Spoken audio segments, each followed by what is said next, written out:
Bueno, muchas gracias por la invitación a participar en la reunión. Yo creo que en el corto plazo, ¿no? Yo creo que ya las tiene y vamos a ver un poco unos ejemplos de esto. Aquí está. Bien. Bueno, hablamos, en principio, un punto de partida es que las cardiopatías familiares son importantes en el deporte y estas enfermedades de causa genética porque están relacionadas, están entre las principales causas de muerte súbita en el deportista y ese es el principal motivo por el que nos interesan estas enfermedades. Las cardiopatías familiares, de las que hoy las que estamos hablando, es fundamentalmente de las miocardiopatías en esta sesión. Entonces estamos hablando de la miocardiopatía hipertrófica, de la miocardiopatía rimogénica, de la miocardiopatía dilatada fundamentalmente, la restrictiva mucho menos importante en este contexto, pero también, como hemos visto con la doctora Boraita, la miocardiopatía no compactada, y todas estas enfermedades tienen cosas en común que hacen que nosotros acabemos viéndolas incluso en las mismas consultas, pero una cosa que es en común a todas ellas que quiero destacar es su heterogeneidad, la gran variabilidad en la presentación que hace que nos enfrentemos a dificultades. Hay deportistas que van a tener una miocardiopatía hipertrófica que puede tener un alto riesgo, pero muchas de las miocardiopatías hipertróficas tienen un riesgo bajísimo e incluso hay pacientes o personas que pueden tener variantes que estén prácticamente en la normalidad y que no sabemos fijar esta frontera. Y por ello es uno de los motivos, pero también porque la presentación de estas enfermedades no ocurre desde el nacimiento habitualmente, sino que ocurre durante el crecimiento, la adolescencia, la juventud o incluso más tarde, que es difícil diagnosticarlas en las fases precoces. Y esto es el problema con los deportistas. La variabilidad de la severidad, ya lo hemos comentado, desde luego en común todas ellas la posibilidad de un diagnóstico genético, que es una de las cosas de las que tenemos que hablar, y quiero destacar la importancia del estudio familiar. Y entonces, cuando estemos viendo un deportista y alguien piensa en una miocardiopatía, siempre tiene que pensar lo primero en evaluar no solo lo que te cuente el deportista, sino que realmente intentar llegar a ver a la familia del deportista, a sus padres, a sus abuelos, a sus hermanos.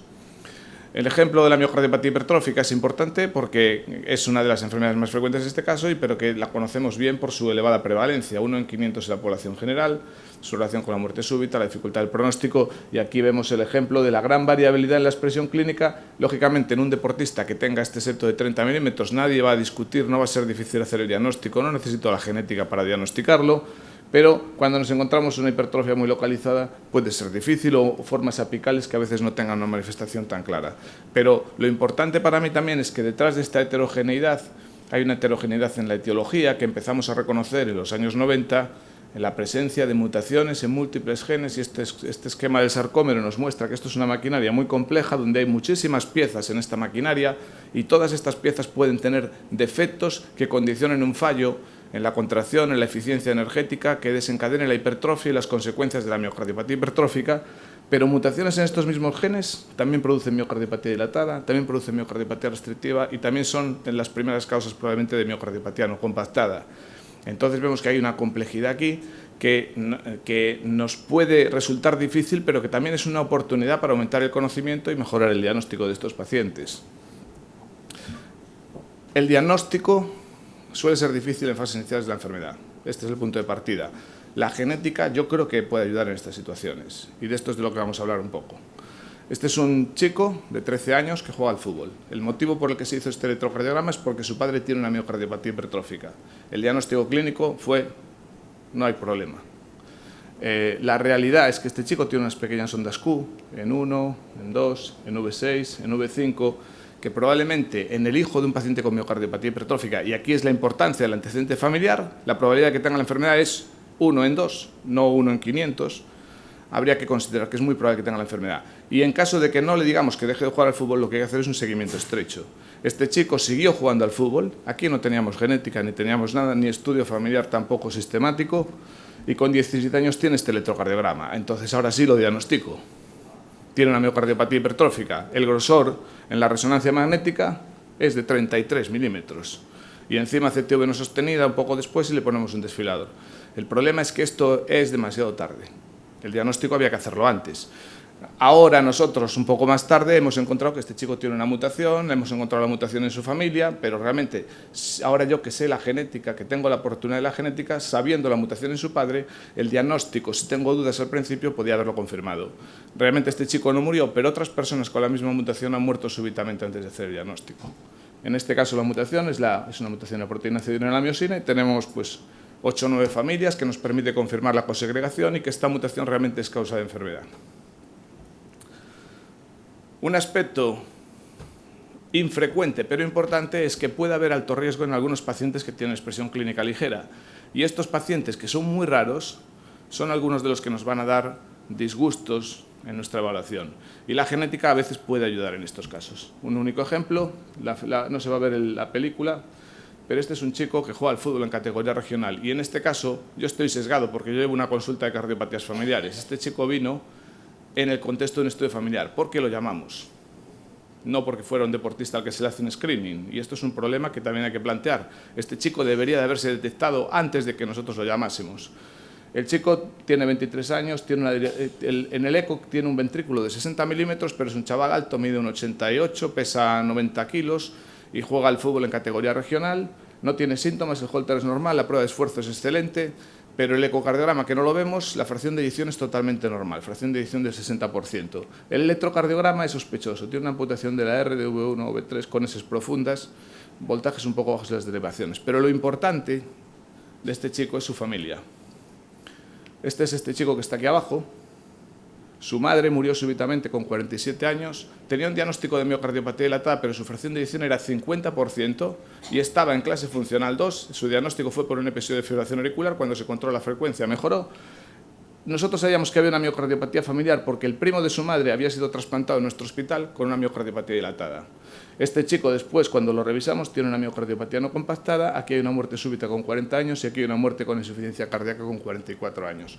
Después de la muerte de esta mujer, es cuando tuvimos acceso a un estudio genético, encontramos una mutación en el gen de la alamina, que es una proteína de la membrana interna nuclear que se asocia con el desarrollo de miocardiopatía dilatada, que habitualmente tiene trastornos de conducción, no en esta familia.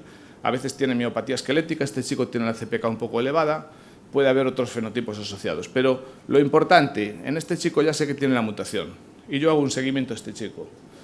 Es importante porque las mutaciones en el gen de la alamina se asocian con una alta incidencia de muerte súbita y hoy sabemos que casi el 40 o 50% de los portadores de mutaciones patogénicas, y esto es importante porque hay variantes genéticas en este gen que ni producen enfermedad, sufren muertes súbitas. Y esas muertes súbitas no son por los trastornos de conducción, son por fibrilación ventricular. Y a veces se producen cuando todavía la fracción de eyección no es muy mala. En este chico hicimos un seguimiento y aquí veis, 2001 a 2006. Siempre estuvo en clase funcional 1, el diámetro diastólico 55, 62, 57, 58, 60, depende de quién lo mida, la fracción de eyección 62, 69, 64, 67, 51, pero la CPK un poquito alta al principio. Lo que vimos es que el PR no se modificó, que el voltaje, la suma del voltaje de los miembros iba cayendo. Es como se fue quedando sin voltajes y aparecieron extrasístoles ventriculares y dobletes. Y en este caso, esos dobletes que en un deportista joven, en ausencia de esta historia familiar y de todos estos componentes, no le daríamos importancia, nosotros aquí le dijimos que se pusiera un desfibrilador. Se lo dijimos en el 2005, porque ya estábamos observando que ya estaba manifestando la enfermedad, aún con una fracción de eyección normal, y insistimos en el 2006. El chico no se quiso poner el desfibrilador y con 27 años nosotros hemos publicado este caso como un ejemplo de que con una mutación de este tipo, que está descrita en diferentes familias y que ha tenido esta evolución, esas manifestaciones que no son las que nos llevarían a poner el desfibrilador deberían de obligarnos a ponerlo. Bien, entonces el estudio genético en el deporte, yo digo que puede proporcionar el diagnóstico, pero es muy importante, y esto hay que recordarlo, no sirve para descartar un diagnóstico. Y por eso hacerle estudios genéticos a todas las personas de la población o a todos los que hacen deporte no tiene sentido para decirle quédate tranquilo que no tienes nada, porque sabemos que en miocardiopatía hipertrófica solo vamos a detectar mutaciones de los que tienen la enfermedad en el 70% aproximadamente. En el QT largo, algo similar, etcétera, etcétera. O sea, no hay ningún estudio genético, ninguna enfermedad que detecte el 100%. Bien, voy a pasar a contaros un poco cosas que son un poco nuevas, ¿no? Y es que, claro, ahora la genética ha ido evolucionando. Antes era una cosa complicadísima, solo se podía hacer en Estados Unidos, solo se podía hacer en medios muy limitados y teníamos una capacidad de identificar mutaciones en muy pocos genes con altísimo coste. Y ahora tenemos nuevas tecnologías. Hoy tenemos las alternativas que yo os comentaría, tenemos esto. La secuenciación directa, que es el método del gold estándar, donde lo que hacemos es leer el ADN base a base, y normalmente en dos direcciones, o sea que hacemos dos lecturas del ADN después de haber hecho todo un procesado, pero ahora ha aparecido una tecnología que es la secuenciación masiva paralela, que llamamos secuenciación de nueva generación. Y aquí lo que hacemos es que con tecnologías diferentes que hay, basadas en técnicas de nanotecnología, se hacen cientos de lecturas del ADN, que muchas veces están basadas en técnicas de imagen, se ve cómo se van añadiendo bases, se le hacen fotos, en clúster de ADN. Es bastante complicado el tema, pero al final lo que ocurre es que todo este proceso, que no nos importa mucho a los cardiólogos, pero que en cierto modo algunos tenemos que conocer, acabamos en un gran ordenador, haciendo los análisis bioinformáticos que generan una colección de variantes genéticas que pueden estar o no relacionadas con la enfermedad. Esto es un ejemplo de una lectura de lo que aparece en una pantalla de estas. Aquí lo que tenemos esto es la secuencia de referencia, y este paciente se han hecho todas estas lecturas en esta zona del genoma, y vemos que aquí no hay cambios, pero por ejemplo en esta zona hay un cambio, hay un heterocigoto. Unos tienen aquí, la referencia es una T, pero a veces tiene una G y a veces tiene una A. Entonces aquí tenemos un heterocigoto. Bueno, todo esto lo que hace el ordenador es, hace muchas lecturas, después las alinea de acuerdo con la secuencia de referencia y determina si hay cambios o no. Esto es muy complicado, pero funciona. ¿Cuál es la situación entonces actual? Tenemos estas tecnologías como Sanger, que es la secuenciación directa, que tiene unas ventajas. Los resultados pues, son más rápidos que con la otra técnica a día de hoy. Es el gold estándar. La interpretación, esto es importante, la interpretación de la genética ya es complicada con Sanger, pero es mucho más sencilla que con Next Generation. Y por ello, cuando encontramos un resultado, si yo solo he mirado un gen, porque ese es el gen más importante, y encuentro un resultado positivo, es relativamente fácil que ese resultado realmente esté asociado con la enfermedad. El valor predictivo de un resultado positivo es mayor. Como desventajas a las que nos hemos enfrentado y nos seguimos enfrentando, es que estudiamos pocos genes porque es caro, es que no identificamos fenocopias. Las fenocopias es cuando un mismo fenotipo, realmente un fenotipo que aparentemente es lo mismo, tiene una causa totalmente diferente. Por ejemplo, la enfermedad de Fabry puede ser una fenocopia de la miocardiopatía hipertrófica. Si yo voy buscando genes sarcoméricos y lo que tiene es una enfermedad de Fabry, no voy a encontrar el diagnóstico. No identificamos patologías asociadas. Esto puede ser interesante porque a veces el caso índice puede ser, las personas pueden tener más de una cosa y eso puede tener interés, y es más caro, en principio, estudiar muchos genes, sobre todo, es más caro que las nuevas tecnologías que parece que pueden disminuir el coste. La Next Generation, sus ventajas, pues que ahora tenemos la oportunidad de hacer un estudio completo, mirarle incluso todo el genoma completo, 30.000 genes. Entonces, te voy a mirar de arriba abajo. Esto quizá es más, desde luego, es más barato hacerlo por Next Generation, porque por secuenciación directa eso ya ni se podía hacer. Pero quiero mirar 40 genes, con Next Generation lo puedo hacer al precio que hacía 5 o 6 genes con Sanger, ¿no? Podemos identificar enfermedades asociadas y podemos identificar, esto es más, a mí me parece interesante, los fenotipos solapados. Entonces, este deportista que no sabemos si puede tener una dilatada, pero eso será una no compactada, los genes son diferentes, a veces son los mismos, pero realmente yo lo que hago es mirarlos todos. ¿Cuáles son las desventajas? La interpretación se hace mucho más compleja y podemos tardar un poco más, ¿no? Pero bueno, esto es un poco una perspectiva. Nosotros ahora mismo aquí estamos haciendo un panel que le llamamos de cardiopatías familiares, pero es un panel también de muerte súbita, 126 genes. Entonces yo puedo mirar en el mismo estudio los genes de la hipertrófica, la dilatada, la displasia, la no compactada, las canalopatías, etcétera. Al final, fijaos, un estudio de genoma normal mira 60 o 70 fragmentos, aquí miras 2.500, ¿no? Esto entonces mueves una cantidad de información que te permite, por ejemplo, en miocardiopatía hipertrófica, pues todos estos genes del sarcómero los miramos. Pero además tú puedes mirar los genes no sarcoméricos, que pueden ser responsables quizá del 40% de esos casos, en los que no hay mutaciones en genes sarcoméricos, o por lo menos la mitad de estos casos, los puedes analizar. ¿Qué es lo que cambia? Pues mientras que nosotros estamos haciendo un estudio normal, es que miramos 5 genes, si son negativos podemos decir si miramos otros 4, pagando más, gastándonos más.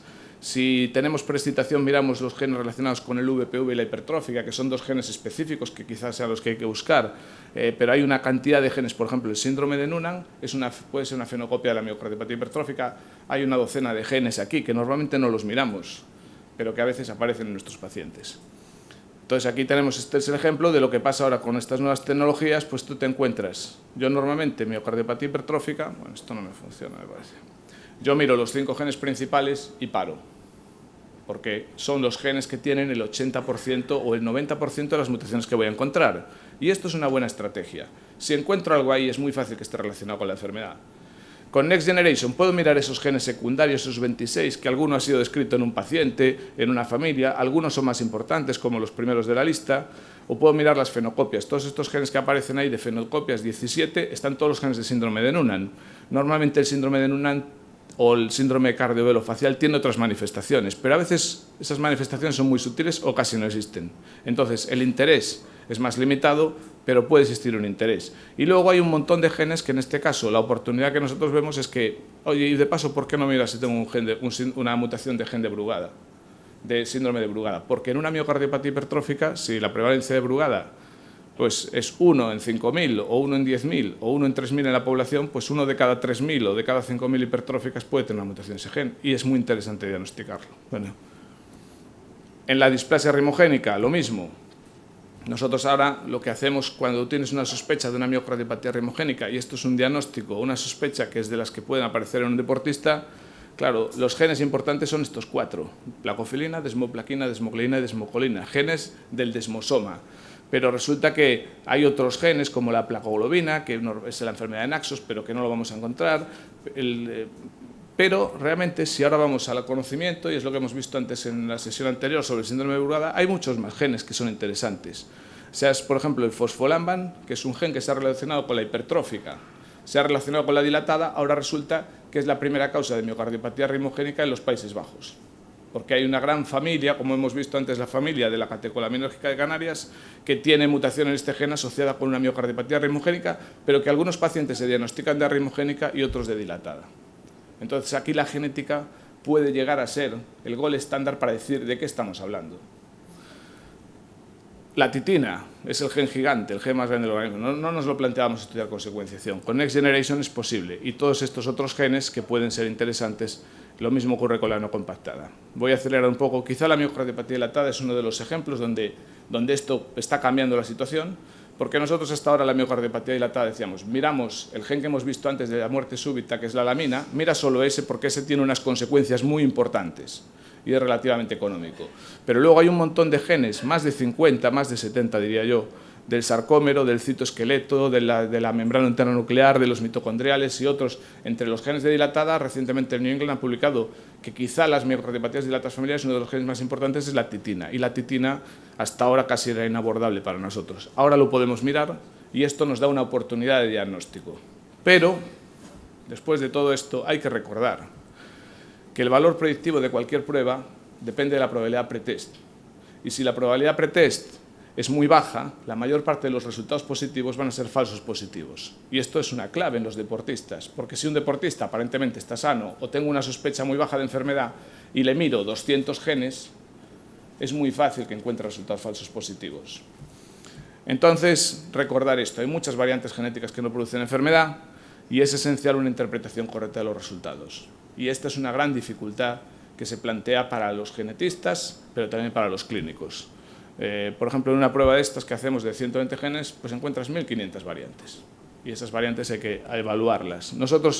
Para esto, nosotros tenemos toda una estructura montada para analizar todo el conocimiento, toda la información, recoger todo lo que se sabe. Esto es fundamental, recoger todo el conocimiento. Aquí daros una idea de cómo crecen en las bases de datos que nosotros manejamos. Desde el 2008 que teníamos 1.000 familiares, ahora que tenemos más de 55.000, o que teníamos aquí documentos, 2.000 documentos, hay más de 15.000 documentos científicos sobre la genética de estas enfermedades, con datos.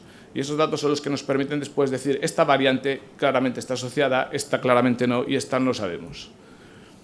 Entonces, tenemos un interés, unas limitaciones y solo un ejemplo para acabar. Esto es un ejemplo del poder que tiene esta técnica, pero también quiero resaltar la dificultad que tiene con lo anterior. Este es un chico, muerte súbita, 18 años. En su historia familiar, lo único que nos cuentan es que tiene un primo que tiene un diagnóstico posible de miocardiopatía hipertrófica. Nos llega del forense. Corazón 550 gramos, coronaria derecha hipoplásica, no disarray, isquemia en septo posterior y ventrículo derecho. Causa de la muerte, la básica, hipoplasia de coronaria derecha. La intermedia, fibrilación ventricular y la inmediata parada cardíaca. Y nos lo mandan para hacer un estudio más profundo de la familia. Nosotros lo que hacemos, le mandamos estas fotos, que es lo que nos dan los patólogos, a Gaetano Tiene y Cristina Basso. Su opinión es que esa coronaria derecha no piensan que sea la causa de la muerte. No es tan hipoplásica, hay una dominancia izquierda y que no pueden opinar sobre la hipertrófica. El primo, que tenía la sospecha de hipertrófica, tiene 29 años, está asintomático y tiene una alteración en la repolarización, aquí, ¿no?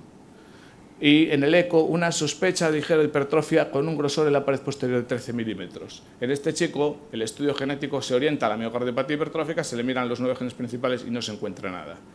En este caso, nosotros hemos metido la muestra del fallecido en Next Generation y ha aparecido una mutación en la placofilina. Es una mutación que produce un cambio, un truncamiento de la proteína, que normalmente son patogénicas, pero además esta mutación en este gen del desmosoma la hemos identificado en 10 familias de la Costa da Morte, todas de esta zona, que está muy cerca, aquí está Coruña y arriba, y todas estas familias lo que tienen son la mitad de las familias con miocardiopatía rimogénica que tenemos en la consulta de nuestro hospital. Y realmente lo que estamos viendo aquí es que con muy alta probabilidad, y habrá que demostrarlo con el estudio familiar, este chico lo que se murió fue de una miocardiopatía rimogénica que no se diagnosticó en el estudio forense. Por ello, para mí, la genética es útil, pero cuidado, no es para hacérsela a todos, y hay que tener mucho cuidado con la interpretación porque podemos descalificar a un deportista por una variante genética que no tiene relación con la enfermedad, y por ello, en un deportista siempre hay que hacer un reconocimiento básico. Si eso hay alteraciones, hay que hacer un reconocimiento avanzado, y si en el reconocimiento avanzado tengo una sospecha diagnóstica, entonces puede tener un papel estudio genético. Muchas gracias.